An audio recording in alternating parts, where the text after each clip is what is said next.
বাচ্চার গায়ে কিভাবে তোমরা হাত তোলো, কিভাবে শাসন করো? আমারে জাস্ট একটু এক্সপ্লেন করো। আমি আসলে বুঝি না। বাচ্চার চেহারা দেখলেই তো নিজের ইমোশন কন্ট্রোল হয়ে যায় ভাই। যতই রাগ হোক, যতই ট্যান্ট্রাম করুক, বাচ্চারা তো এটা করবেই।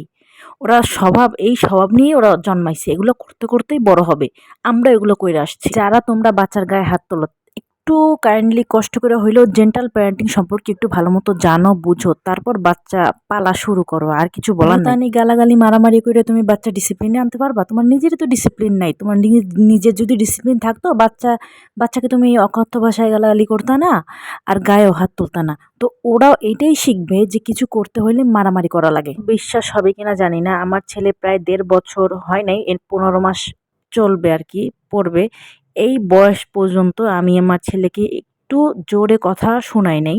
রাগ করা তো দূরের কথা, গায়ে হাত তোলা তো আরো পরের বিষয়। তোমরা আবার যুক্তি দিতে আইসো না আমার বাচ্চা ভদ্র। ভাই না, একদমই না। আমার বাচ্চা যেসব দুষ্টামি করে তোমরা দেখলে সেন্টিমেন্টাল হয়ে যাবে। আমি তাও অনেক খিসখাইয়া থাকি। আমি অনেক ধৈর্য ধরে থাকি যে না, আমার বাচ্চা মানুষ করতে হবে।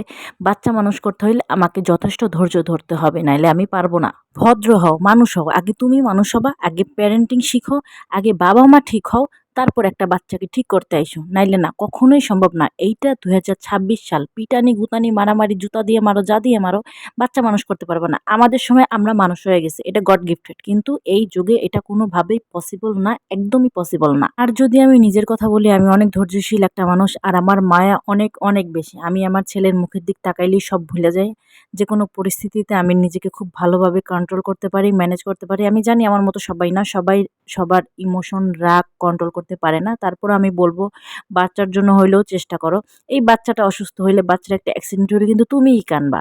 হ্যাঁ, তাইলে এই ছোটখাটো ব্যাপারে কেন ওরে কষ্ট দাও? ওর কষ্ট হইলে কিন্তু আমাদের নিজেরই কষ্ট হয়। তাহলে ওরে আমরা কেন কষ্ট দিব? একটা সময় বাচ্চা যে দুষ্টামি করে, যার জন্য তুমি বকা দিতেছো, মারতেছো, এইগুলাই মিস করবা যে কেন এখন আমি বাচ্চাকে রাখতে পারতেছি না আমার কাছে, কোলে নিতে পারতেছি না। উফ!